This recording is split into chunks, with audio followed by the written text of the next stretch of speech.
একটা সময় ছিল যখন ইরাকের প্রেসিডেন্ট সাদ্দাম হোসেনের কাছে পাত্তাই পেত না বিশ্বের সবচেয়ে বড় পরাশক্তি মার্কিন যুক্তরাষ্ট্র। গোটা বিশ্ব যেখানে আমেরিকার ভয়ে জবুথবু হয়ে থাকত, সেখানে সাদ্দাম হোসেন উল্টো আমেরিকানদেরই চোখ রাঙাত। অকুতভয় মুসলিম নেতার সকল বৈশিষ্ট্যই যেন পেয়ে বসেছিলেন ভেনেজুয়েলার আপোষহীন প্রেসিডেন্ট নিকোলাস মাদুরো। যুক্তরাষ্ট্রের রক্তচক্ষু উপেক্ষা করে তিনিও সাম্রাজ্যবাদী আগ্রাসনের বিরুদ্ধে একাই লড়ে যাচ্ছিলেন। আমেরিকার কাছে মাথা নত করার পরিবর্তে হেঁটেছিলেন বিপ্লবের পথে। তবে প্রায় 2 দশক আগে ইরাকের সাবেক প্রেসিডেন্ট সাদ্দাম হোসেনের যে হাল করেছিল যুক্তরাষ্ট্র, ঠিক একই পরিণত হয়তো এবার বরণ করতে চলেছেন ভেনেজুয়েলার প্রেসিডেন্ট মাদুরো। শনিবার ট্রুথ সোশ্যালে দেওয়া এক বিবৃতিতে মার্কিন প্রেসিডেন্ট ডোনাল্ড ট্রাম্প জানান যে নিকোলাস মাদুরো ও তার স্ত্রীকে করেছে মার্কিন সেনারা। এই অভিযানের আগে ভেনেজুয়েলার রাজধানী কারাকাসে মুহুর্মুহু হামলা চালায় তারা, যার পরপরই দেশে জুড়ে জাতীয় জরুরি অবস্থা জারি করেছিলেন প্রেসিডেন্ট মাদুরো। তবে সেই ঘটনার রেশ কাটতে না কাটতেই তাকে আটক করেছে মার্কিন সেনাবাহিনীর ডেল্টা ফোর্স। মূলত গত কয়েক মাস ধরে ভেনেজুয়েলার প্রেসিডেন্ট নিকোলাস মাদুরোকে বেশ চাপেই রেখেছিলেন মার্কিন প্রেসিডেন্টের ডোনাল্ড ট্রাম্প। মাদুরোকে অবৈধ প্রেসিডেন্ট ও পাচারকারী আখ্যা দিয়ে তাকে ক্ষমতা থেকে নামানোর জন্য উঠে পড়ে লেগেছিল আমেরিকা। তবে আমেরিকার সাথে মাদুরোর শত্রু কারণ কি? বিশ্বের ক্ষমতাধর সব রাষ্ট্র নেতাদের বাদ দিয়ে কেন তাকেই টার্গেট করা হলো? উত্তর একটাই, সেটা হলো তেল।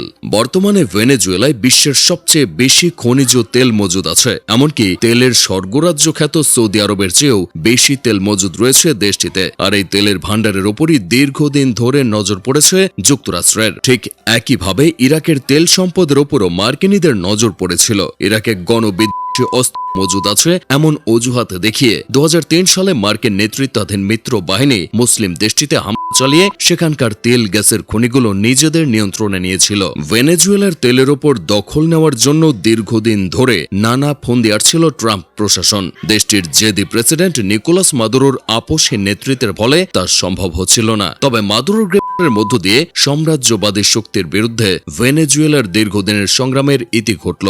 ভেনেজুয়েলার সাধারণ মানুষের কাছে নিকোলাস মাদুরো স্রেফ একজন প্রেসিডেন্ট নন, বরং তাদের পিতৃতুল্য অভিভাবক। সাধারণ একজন বাস চালক হতে নিজের যোগ্যতা ও সাধারণ মানুষের ভালোবাসাকে পুঁজি করে তিনি আজকের এই অবস্থানে উঠে এসেছেন। মূলত শ্রমিক রাজনীতিতে সক্রিয় ভূমিকা পালনের মাধ্যমে তার রাজনৈতিক উত্থান শুরু হয়। 1998 সালে ভেনেজুয়েলার জাতীয় পরিষদের ডেপুটি স্পিকার হওয়ার মাধ্যমে তিনি জাতীয় রাজনীতিতে পদার্পণ করেন। ভেনেজুয়েলার তৎকালীন রাষ্ট্রপতি ও সমাজতান্ত্রিক বিপ্লবের নেতা হুগো চাভেজের খুবই ঘনিষ্ঠ সহচর ছিলেন মাদুরো। সেই সুবাদে 2006 সালে তাকে চাভেজ সরকারের পররাষ্ট্রমন্ত্রীর দায়িত্ব দেওয়া হয়। 2013 সালে হুগো চাভেজের আগ পর্যন্ত তিনি এই পদে আসীন ছিলেন। চাভেজের মৃত্যুর পর অন্তর্বর্তী সময়ের জন্য ভেনেজুয়েলার রাষ্ট্রপতির দায়িত্ব নিয়ে দেশটির রাজনীতির একেবারে কেন্দ্রে চলে আসেন নিকোলাস মাদুরো।